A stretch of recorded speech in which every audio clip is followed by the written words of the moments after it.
Hi everyone, आज हम लोग स्टार्ट करने जा रहे हैं आपका मौलिक अधिकारों की विशेषता। यानी हमारे जितने भी फंडामेंटल राइट थे उसको हमने क्या कर लिया है, कंप्लीट कर लिया है। लेकिन आज का जो आपका टॉपिक होने वाला है वह क्या है, हमारे मौलिक अधिकारों की विशेषता। यानी हम लोग क्या पढ़ेंगे, फीचर्स ऑफ फंडामेंटल राइट्स। इसमें हम लोग क्या पढ़ने वाले हैं, तो बहुत ज्यादा इम्पोर्टेंट हम लोग क्या करेंगे, कुछ कुछ बातें जानेंगे जो कि आपके एग्जाम के लिए भी इम्पोर्टेंट है और आपके जानकारी के लिए भी क्या है, बहुत ज्यादा जरूरी है। तो मौलिक अधिकारों की विशेषता जानेंगे। फिर हमने आपको बताया था कि जो हमारा फंडामेंटल राइट है उससे हम लोग कहाँ से कहाँ तक पढ़ते हैं, तो 12 से लेके आपके 35 तक हम लोग क्या करते हैं, अपने फंडामेंटल राइट को पढ़ते हैं। यानी ये आर्टिकल है। तो हमने आपको जो फंडामेंटल राइट स्टार्ट किया था, तो हमने आपको 14 से लेके 18 तक, यानी 14 आर्टिकल से हमने क्या किया था, स्टार्ट किया था। हमने आपको बताया था, हमने आपको क्या बताया था कि जो हमारे दो आर्टिकल्स है, आपके 12 एंड हमारे 13, ये हमारे 12 और 13 आर्टिकल को हम लोग क्या करेंगे, जब मौलिक अधिकारों की विशेषता पढ़ेंगे उसी समय पे हम लोग क्या कर लेंगे, इसे कंप्लीट करेंगे। तो सबसे पहले हम लोग क्या करते हैं, अपने फंडामेंटल राइट के जो भी हमारे फीचर्स हैं उसे क्या करेंगे, कंप्लीट करेंगे और बहुत अच्छे से देखेंगे। फिर हमारा उसके बाद क्या होगा, जो हमारा आर्टिकल 12 यानी जो हमारा आर्टिकल 12 है और जो हमारा आर्टिकल 13 है उसके प्रोविजन, यानी उसमें क्या क्या बातें कही गई है। आपका आर्टिकल 12 कहता है डेफिनेशन ऑफ स्टेट, यानी हमारे राज्य की परिभाषा। राज्य मतलब यूपी बिहार नहीं समझना है, हमारे मौलिक अधिकारों में कितने जगह राज्य राज्य शब्द को परिभाषित मतलब बताया गया है, तो उसी का डेफिनेशन हम लोग कहाँ पढ़ेंगे, अपने आर्टिकल 12 में पढ़ने वाले हैं। ठीक है, तो अब हम लोग स्टार्ट करते हैं अपने मौलिक अधिकारों की विशेषता। ठीक है, तो यहाँ पे लिखिएगा,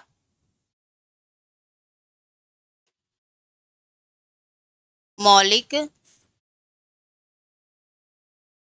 अधिकारों की विशेषता। देखिए, तो मौलिक अधिकारों की विशेषता की जब हम लोग बात करते हैं, तो इसकी जो सबसे पहली विशेषता है वह यह निकल के आती है कि हमारे 12 से लेकर 35 तक जितने भी फंडामेंटल राइट है, अब इसमें से कौन से ऐसे मौलिक अधिकार है जो कि हमारे देश के नागरिक के लिए केवल उपलब्ध है, और ऐसे कौन से मौलिक अधिकार है जो कि हमारे नागरिक और विदेशी दोनों के लिए क्या है, उपलब्ध है। तो पहली विशेषता में तो हम लोग यही जानेंगे कि हमारे ऐसे कौन से फंडामेंटल राइट्स हैं जो कि क्या है, हमारे देश के नागरिक और विदेशी दोनों को क्या है, प्राप्त है। मतलब प्राप्त है या उस पर उसका अधिकार है। तो देखिए यहाँ पे लिखिएगा, इसकी पहली विशेषता में से, इसकी पहली विशेषता यह बताई गई है, एक मिनट।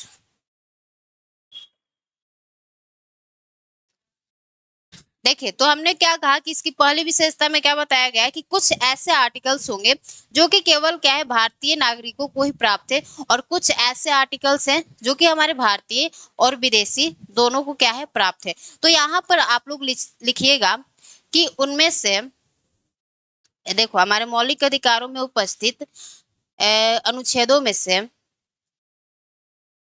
मौलिक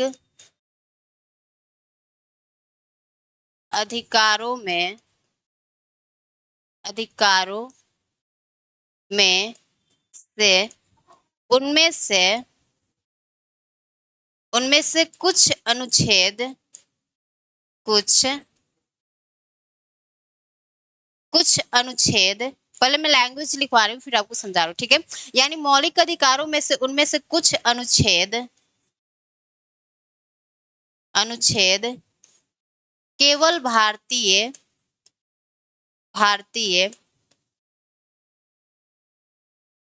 नागरिकों को ही, नागरिकों को ही प्राप्त है, प्राप्त, प्राप्त है। अब ऐसे हमारे कौन कौन से आर्टिकल्स हैं जो कि क्या है, केवल हमारे भारतीय नागरिक को ही क्या है, प्राप्त है, विदेशियों को नहीं। तो देखिए उन नागरिकों, उन अनुच्छेदों का क्या कर लेते हैं हम लोग, एक बार लिस्ट देख लेते हैं, मतलब उसका नाम देख लेते हैं।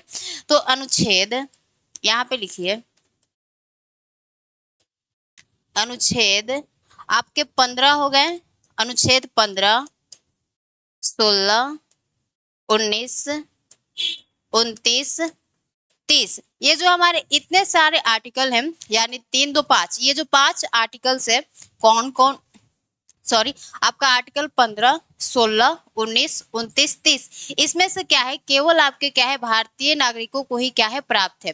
तो यहाँ पे लिख लीजिएगा, ये आर्टिकल, ये अनुच्छेद, ये अनुच्छेद केवल भारतीय नागरिकों को ही प्राप्त है, को ही प्राप्त है, प्राप्त है, न कि विदेशी व्यक्तियों को, न कि विदेशी व्यक्तियों को। ठीक है, यानी जो हमारे आर्टिकल आपके 15 हो गए, 16 हो गए, 19 हो गए, 29 हो गया, 30 हो गया, ये क्या है, तो केवल हमारे क्या है, भारतीय नागरिकों को ही प्राप्त है, विदेशियों को नहीं प्राप्त है। अब जैसे आर्टिकल हमारा 15 क्या कहता है कि हम लोग कुछ आधारों पर विभेद का प्रतिषेध किया गया, यानी जन्म के आधार पर, जाति, धर्म, लिंग, इन सब आधार पर क्या किया गया, हमारे विभेद का प्रतिषेध किया गया है। और आपका आर्टिकल 16 क्या कहता है, लोक नियोजनों में समान अवसर, सभी को समान अवसर होगा, यानी जो हमारी जॉब्स देती है हमारी गवर्नमेंट, तो उसमें सभी का क्या होगा, समान अधिकार होगा। किसी के साथ हम लोग जाति के आधार पर ना ऐसा नहीं बोल सकते हैं कि कोई व्यक्ति ये बोलता है कि पहले मेरे जाति के लोग ना जॉब में पहले आने चाहिए, दूसरे जाति के लोग भले थोड़ा सा लेट हो जाए, कोई बात नहीं। तो जाति के आधार पर हम लोग क्या करेंगे, अपने देश में भेदभाव नहीं करेंगे, आपके आर्टिकल 16 में कहा गया है। और 19 में क्या कहा गया है, वो सारी बातें हमने बताया आपको। स्वतंत्रता का अधिकार है, किस किस स्वतंत्रता का अधिकार है, तो वह केवल हमारे भारतीय नागरिकों को है।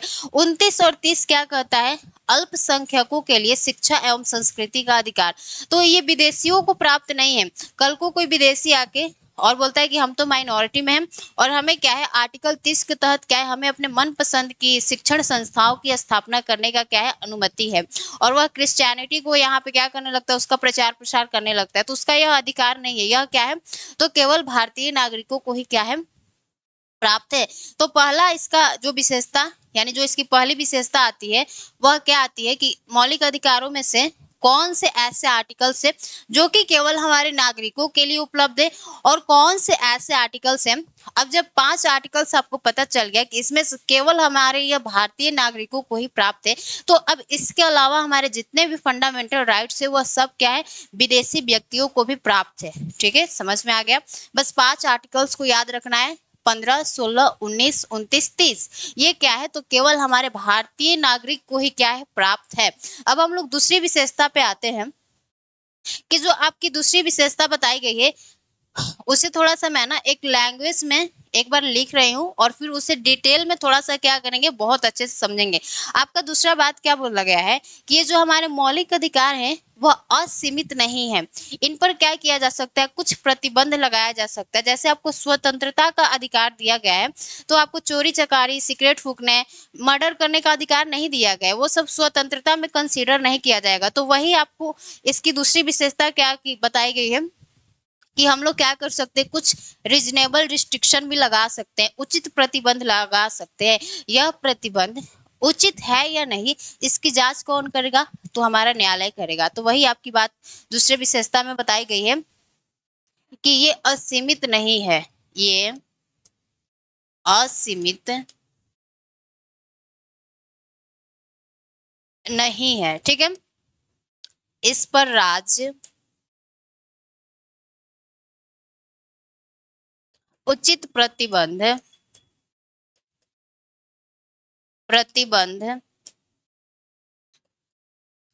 लगा सकती है। ठीक है, लगा सकती है। यह प्रतिबंध उचित है या नहीं, इसकी जांच कौन करता है, तो हमारे न्यायालय करते हैं, मतलब हमारा न्यायालय करता है। ठीक है, यह प्रतिबंध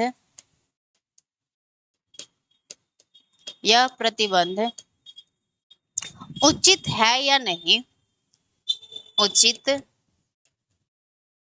है या नहीं,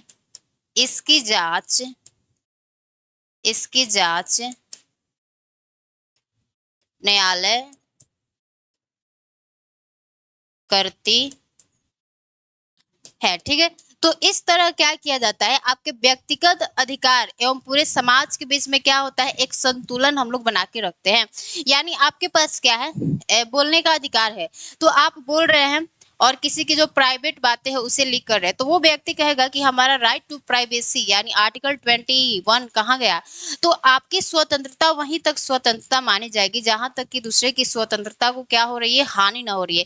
तो वही आपसे बताया गया है कि इस तरह यह क्या करता है, आपके व्यक्तिगत अधिकार और पूरे समाज के बीच में क्या करता है, संतुलन बनाने के लिए हम लोग क्या करते हैं, उस पर प्रतिबंध लगाते हैं। तो यहाँ पे लिख लीजिए, इस तरह यह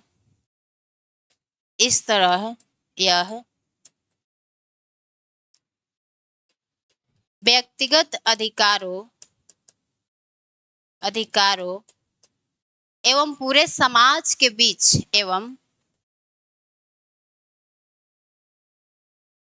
पूरे समाज के बीच में संतुलन बनाकर रखता है,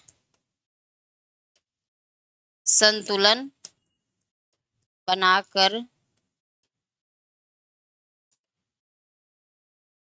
रखता है। ठीक है, तो ये बात आपको समझ में आ गया कि जो हमारे, एक मिनट, इसको यहाँ पे ऐसे थोड़ा सा ऐसे करें। ठीक है, यानी देखिए दूसरा फंडामेंटल राइट की हमारी विशेषता क्या है कि ये असीमित नहीं है, इस पर हम लोग क्या कर सकते हैं, उचित प्रतिबंध लगा सकते हैं, यानी रीजनेबल रिस्ट्रिक्शन लगाया जा सकता है।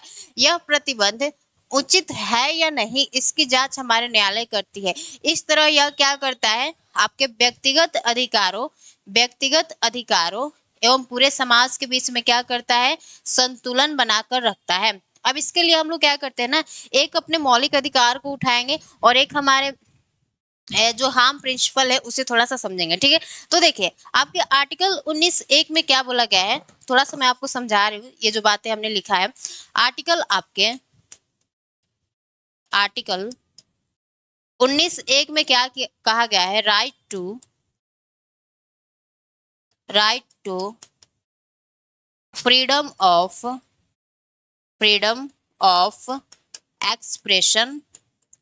एक्सप्रेशन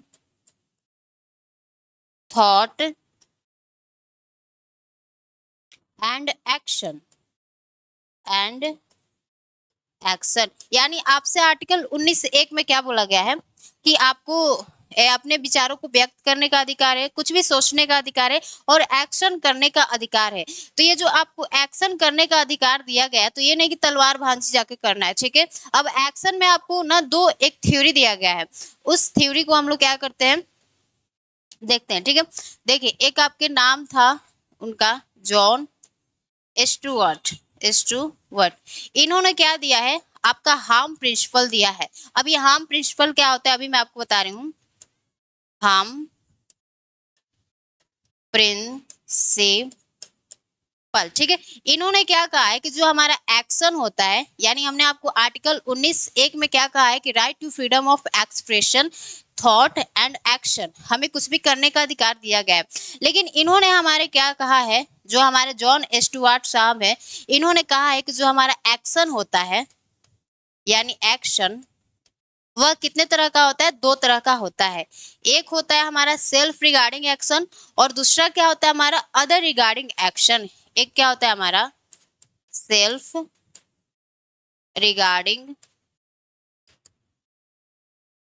रिगार्डिंग एक्शन, इसका मतलब क्या होता है अभी बता रही हूँ, और दूसरा क्या होता है हमारा अदर रिगार्डिंग एक्शन।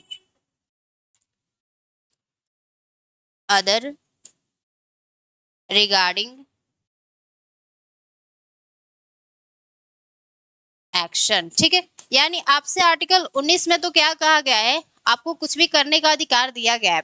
लेकिन हमारे एक जॉन स्टुअर्ट साहब ने क्या किया है, एक थ्योरी दिया है, उसमें उन्होंने क्या किया है, दिया है हार्म प्रिंसिपल के बारे में थ्योरी दिया है, जिसमें वो बताते हैं कि जो हमारा एक्शन हो सकता है वह 2 तरह का हो सकता है।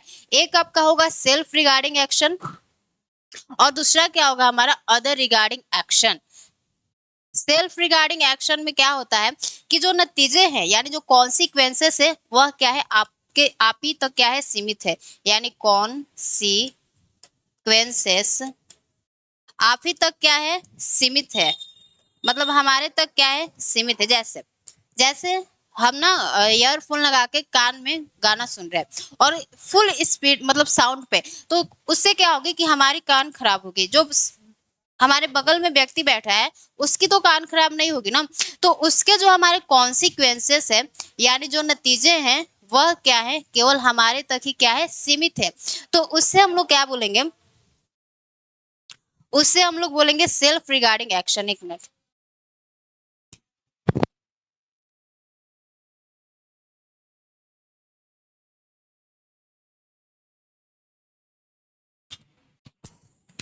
देखिए तो हमने क्या कहा कि जो आपके जॉन स्टुअर्ट साहब थे उन्होंने हार्म प्रिंसिपल को दिया और उन्होंने कहा एक्शन दो तरह के होते हैं, एक आपका सेल्फ रिगार्डिंग एक्शन होता है, दूसरा आपका अदर रिगार्डिंग एक्शन होता है। सेल्फ रिगार्डिंग एक्शन का मतलब क्या हो गया कि इसके जो कॉन्सिक्वेंसेस है यानी जो नतीजे हैं वह केवल मेरे तक सीमित है। लेकिन अदर रिगार्डिंग एक्शन क्या होता है कि इसके जो कॉन्सिक्वेंसेस है यानी जो नतीजे हैं वह दूसरे व्यक्ति पर भी देखने को मिलता रहे। जैसे आप 3 बजे रात में जग के और डीजे सिस्टम को छत पर प्ले कर रहे हैं, तो उसके जो कॉन्सिक्वेंसेस है यानी जो नतीजे हैं वह पूरे सोसाइटी के लोगों पर पड़ रहा है। तो उससे क्या होगा कि पूरे सोसाइटी के लोगों की क्या हो सकती है, नींद खराब हो सकती है। तो हमने क्या देखा कि इसको हम लोग क्या कहते हैं, अदर रिगार्डिंग एक्शन, यानी जो इसके कॉन्सिक्वेंसेस हैं यानी जो इसके नतीजे हैं वह क्या है, दूसरे व्यक्ति पर देखने को मिला जाता है। तो इसमें हम लोग क्या कर सकते हैं, लीगल एक्शन ले सकते हैं, लीगल एक्शन ले सकते हैं। अब लीगल एक्शन लेने का मतलब ये नहीं हो गया कि कोई 2 रुपए का आपका पेन चुराता है तो उसके लिए आप लीगल एक्शन ले लेंगे और चले जाएंगे पुलिस स्टेशन, ऐसा नहीं होता है। अब इसके लिए भी इन्होंने क्या कहा, दो बातें कहा है। एक तो आपका होगा माइनर हार्म, एक क्या होगा आपका माइनर हार्म, यानी एक माइनर हार्म होगा और हमारा दूसरा क्या होगा आपका मेजर मेजर हार्म। ठीक है, माइनर हार्म में क्या हो गया कि जैसे कोई डीजे सिस्टम प्ले कर रहा है रात में छत पे चढ़ के 3 बजे, तो उसे क्या करेंगे हम लोग समाज के द्वारा यानी जो सोसाइटी के लोग हैं वो सारे मिलके क्या करेंगे, उसे समझाएंगे कि देखो ये जो टाइम है वो डीजे सिस्टम प्ले करने का नहीं है, सभी के सोने का टाइम है। ठीक है, तो इसे हम लोग क्या बोलेंगे, माइनर लीगल मतलब कि माइनर एक्शन। तो इसमें हम लोग क्या कर सकते हैं, लीगल एक्शन नहीं ले सकते हैं। तो यहाँ पे लिखिए not take legal action, legal action.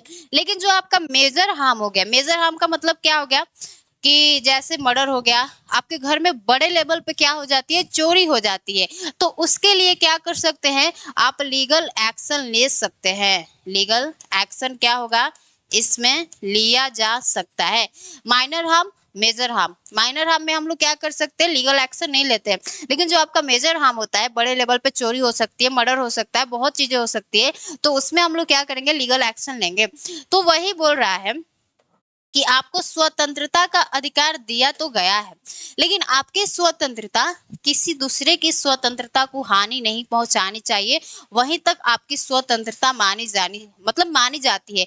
उसके लिए हमने क्या देखा, आपके जॉन स्टुअर्ट साहब का क्या देखा, हमने हार्म प्रिंसिपल देखा, जिसमें हमने देखा कि एक्शन दो तरह के होते हैं, सेल्फ रिगार्डिंग एक्शन जिसके जो कॉन्सिक्वेंसेस है केवल मेरे तक सीमित है, अदर रिगार्डिंग एक्शन जिसके जो कॉन्सिक्वेंसेस है दूसरे व्यक्ति तक क्या है उसका प्रभाव देखने को मिल रहा है। उसमें भी हमने कहा कि आप कब लीगल एक्शन ले सकते हैं, तो उसके लिए आता है एक माइनर हार्म, एक मेजर हार्म। माइनर हार्म जैसे 2 रुपए का किसी ने पेन चुराया तो उसके लिए आप पुलिस स्टेशन नहीं जाएंगे, उसे समाज द्वारा मतलब समझाया जाएगा कि देखो चोरी करना अच्छी बात नहीं होता है, चोरी नहीं करना चाहिए। लेकिन एक आपका होता है मेजर हार्म, यानी आपके घर में बड़े लेवल पे चोरी हो जाती है तो उसके लिए तो केस करना पड़ेगा, तो उसमें हम लोग क्या कर सकते हैं, लीगल एक्शन ले सकते हैं। तो ये हमने क्या समझा, आपके देखा कि ये जो हमारा है ये असीमित नहीं है, उस पर हम लोग क्या कर सकते हैं, प्रतिबंध लगा सकते हैं। लेकिन जो हमारा रिस्ट्रिक्शन है वह रीजनेबल होना चाहिए। रीजनेबल है या नहीं इसकी जांच कौन करता है, तो हमारा न्यायालय करता है। इस तरह यह क्या करता है, व्यक्तिगत अधिकारों और एवं पूरे समाज के बीच में क्या करता है, संतुलन बनाकर रखता है। तो अब हम लोग आते हैं अपने तीसरे विशेषता पे कि हमारे मौलिक अधिकारों की तीसरी विशेषता क्या बताई गई है। ठीक है, देखिए तीसरी विशेषता क्या बताई गई है, इसमें से बोला गया है कि इसमें से कुछ सकारात्मक विशेषता वाले होते हैं और कुछ नकारात्मक विशेषता वाले होते हैं। यानी जो जो हम लोग 12 से 35 तक अपने फंडामेंटल राइट को पढ़ते हैं, तो इसमें से हमारे कुछ ऐसे आर्टिकल्स दिखेंगे जो कि आपके सकारात्मक विशेषता वाले होते हैं। सकारात्मक विशेषता का मतलब क्या हो गया, जैसे आपका आर्टिकल 21A क्या है कि 6 से 14 वर्ष के बच्चों के लिए क्या है, शिक्षा जरूरी है। तो यह क्या हो गया, आपका एक सकारात्मक विशेषता वाला हो गया आर्टिकल। वहीं पे हम लोग अगर आर्टिकल 13 की बात करते हैं, तो आर्टिकल आपका 13 क्या कहता है, यह राज्यों को ऐसे नियम बनाने पर क्या करता है, प्रतिबंध लगाता है जो कि हमारे मौलिक अधिकारों का क्या करती है, हनन करती है। तो आपके जो आर्टिकल 13 हो गए, यह क्या हो गए, आपके नकारात्मक विशेषता वाले मतलब अधिकार हो गए। और जो हमारा आर्टिकल 21A हो गया, यानी शिक्षा का अधिकार 6 से 14 वर्ष के बच्चों का सभी को है। अब किसी के माता पिता ये नहीं बोल सकते कि मेरा बच्चा क्या कर सकता है कि वो पढ़ेगा नहीं। वह क्या है, सकारात्मक विशेषता वाला है, सभी को क्या है, पढ़ना ही है। मतलब एजुकेशन क्या है, बहुत ज्यादा जरूरी है। अगर आपके पास एजुकेशन नहीं है आज के डेट में, तो जीना मुश्किल हो गया। हर जगह पे क्या है, एजुकेशन एजुकेशन की जरूरत है, ठीक है। तो इसीलिए आपके आर्टिकल 21A में बोला गया है, 21A, कि 6 से 14 वर्ष के बच्चों को क्या करेंगे, हम लोग फ्री में एजुकेशन देंगे। तो यह क्या हो जाता है, आपकी सकारात्मक विशेषता वाली अधिकार हो जाती है। यानी सभी को क्या है, शिक्षा लेना जरूरी है। ये नहीं कि कोई पढ़ेगा नहीं तो वो तो भाई एकदम बेकार है। जो पढ़ेगा नहीं आज के जमाना में बहुत बेकार है, ठीक है। तो देखिए, क्योंकि प्राइमरी एजुकेशन तो सबके लिए जरूरी है ना। तो आपके तीसरी विशेषता में यही बताया गया है कि इसमें से कुछ विशेषता हमारी सकारात्मक है और कुछ नकारात्मक है, ठीक है। तो यहाँ पे लिख लीजिए, इसमें से इसमें से कुछ सकारात्मक विशेषता वाली होती है, सकारात्मक, इसमें से कुछ सकारात्मक विशेषता वाली होती है तथा कुछ नकारात्मक विशेषता वाली होती है। यानी इसका जो तीसरी विशेषता निकल के आता है वह क्या आता है कि इसमें से क्या है, हमारी कुछ सकारात्मक मतलब की विशेषता वाली है। जैसे यहाँ पे आर्टिकल आप लोग लिख सकते हैं, आर्टिकल 21A, ये हो गया हमारा सकारात्मक विशेषता वाली। नकारात्मक विशेषता वाली हमारी कौन सी आर्टिकल इसका एग्जाम्पल है, तो आर्टिकल हमारा 13। यानी आर्टिकल 13 क्या कहता है कि राज्य कोई भी ऐसा विधि नहीं बना सकता है जो कि हमारे फंडामेंटल राइट का क्या करता है, हनन करता है। अगर वह हनन करेगा तो वह क्या हो जाएगा, शून्य घोषित कर दिया जाएगा। तो इसकी तीसरी विशेषता क्या निकल के आती है कि इनमें से कुछ, इनमें जब हमने कहा तो 12 से 35 तक जो हमारे आर्टिकल से थे, ठीक है, इनमें से कुछ हमारी सकारात्मक विशेषता वाली होती है तथा कुछ नकारात्मक विशेषता वाली होती है। सकारात्मक मतलब जरूरी है, नकारात्मक आपने समझ ही लिया आर्टिकल 13 क्या कहता है। तो ये हो गया हमारी तीसरी विशेषता। अब आते हैं हम लोग अपने इसके चौथी विशेषता पे। तो चौथी विशेषता हमारे फंडामेंटल राइट की क्या कहता है कि जो हमारा मौलिक अधिकार है, इसे हमारे सुप्रीम कोर्ट द्वारा यानी सर्वोच्च न्यायालय द्वारा क्या दिया गया है, सुरक्षा एवं गारंटी प्रदान किया गया है।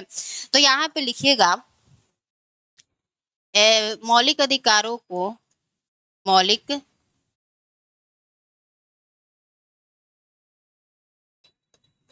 मौलिक अधिकारों को सर्वोच्च न्यायालय द्वारा, सर्वोच्च न्यायालय द्वारा सुरक्षा एवं गारंटी प्रदान की गई है, प्रदान की गई है। यानी जो हमारी सुप्रीम कोर्ट है वह क्या करती है, हमारे मौलिक अधिकारों को क्या करती है, उसकी रक्षा करती है। तो वही बताया गया है कि जो हमारे मौलिक अधिकार है उसकी रक्षा कौन करता है? तो हमारा सुप्रीम कोर्ट करता है। ये हो जाती है इसकी चौथी विशेषता। और इसके पांचवी विशेषता पे आते हैं। पांचवी विशेषता में क्या बताया गया है कि यह प्रकृति में क्या है? न्यायोचित है। न्यायोचित का मतलब क्या हो गया कि अगर आपके मौलिक अधिकारों का हनन होता है तो आप उसे मनवाने के लिए कहाँ जा सकते हैं? सुप्रीम कोर्ट जा सकते हैं। ठीक है। और हमारे सुप्रीम कोर्ट अंडर आर्टिकल 32 के तहत क्या करती है? 5 तरह की रिट जारी करती है। तो यहाँ पे लिखिएगा, ये प्रकृति में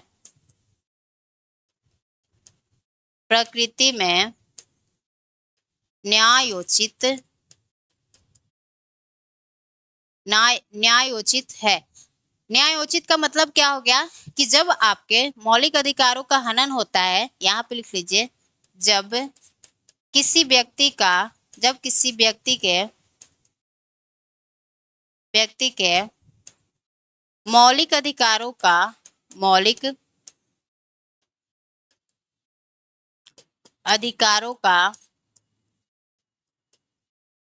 हनन होता है, हनन हनन ठीक है, यानी वायलेशन होता है, हनन होता है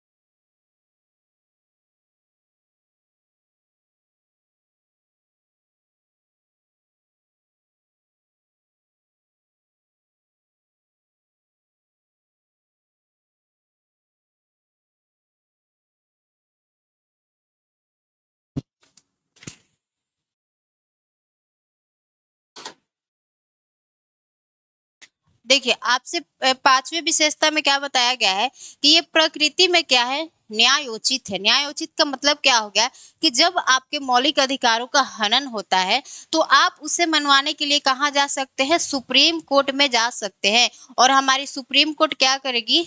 अंडर आर्टिकल 32 यानी आर्टिकल 32 के तहत क्या करेगी? 5 तरह के रिट जारी करेगी। बंदी प्रत्यक्षीकरण, परमादेश, परमादेश के बाद उत्प्रेषण, प्रतिषेध और क्यू वारंटो। ठीक है। तो वो सब आपने पढ़ा होगा हमारे पिछले क्लास में। तो देखिए हमने पांचवी विशेषता बता दिया कि ये प्रकृति में न्यायोचित है। जब किसी व्यक्ति के मौलिक अधिकारों का वायलेशन होता है तो उसे मनवाने के लिए वह कहाँ जा सकता है? सुप्रीम कोर्ट जा सकता है। अब आते हैं हम लोग अपने छठे विशेषता पे कि छठी नंबर की हमारी विशेषता क्या कहती है। तो देखिए जो हमारी छठी नंबर की विशेषता बोलती है, यह बताती है कि जो हमारा मौलिक अधिकार है यह अस्थाई नहीं है, इसमें कटौती किया जा सकता है, लेकिन संविधान संशोधन विधेयक के तहत, न कि साधारण विधेयक द्वारा। जैसे हमने संपत्ति के अधिकार को क्या किया है? अपने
हमने क्या कहा कि ये जो हमारे फंडामेंटल राइट है ये अस्थायी नहीं है।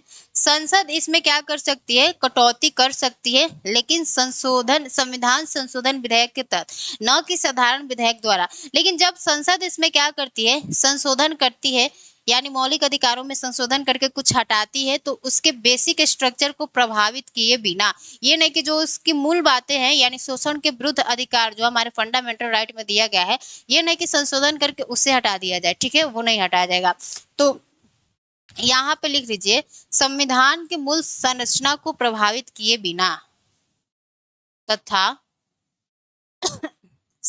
देखो हमने क्या कहा कि ये अस्थायी नहीं है, संसद द्वारा इसकी कटौती किया जा सकता है, लेकिन संविधान संशोधन विधेयक के तहत, न कि साधारण विधेयक द्वारा। और और और संविधान के बेसिक स्ट्रक्चर को यानी मूल संरचना यहाँ पे लिख लीजिए, मूल संरचना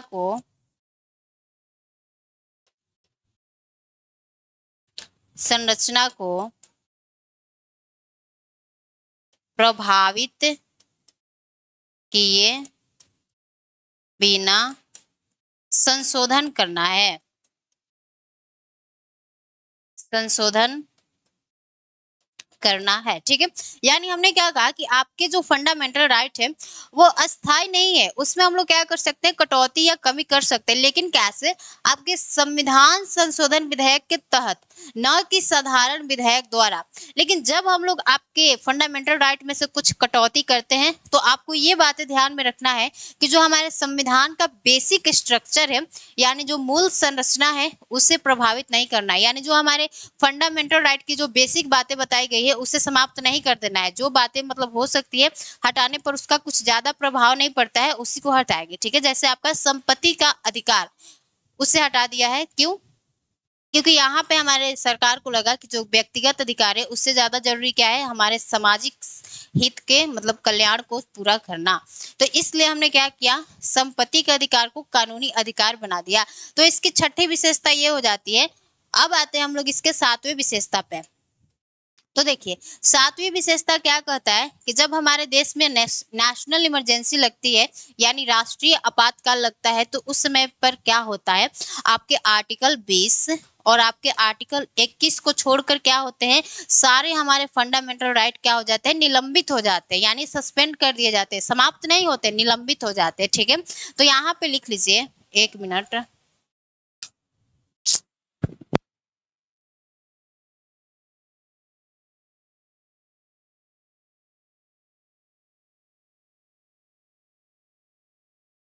यहाँ पे लिख लीजिए, जो छठी विशेषता है, ये तो सातवीं हो गई, कि राष्ट्रीय आपातकाल के दौरान, राष्ट्रीय आपातकाल के दौरान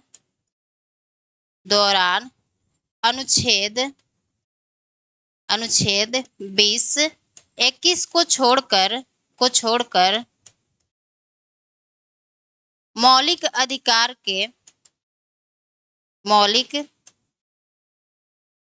अधिकार के सारे आर्टिकल्स, सारे अनुच्छेद क्या हो जाते हैं, आपके निलंबित हो जाते हैं, ठीक है। सारे अनुच्छेद निलंबित हो जाते हैं, ठीक है। तो आपकी सातवीं विशेषता यह कहती है कि जो हमारे आर्टिकल आपके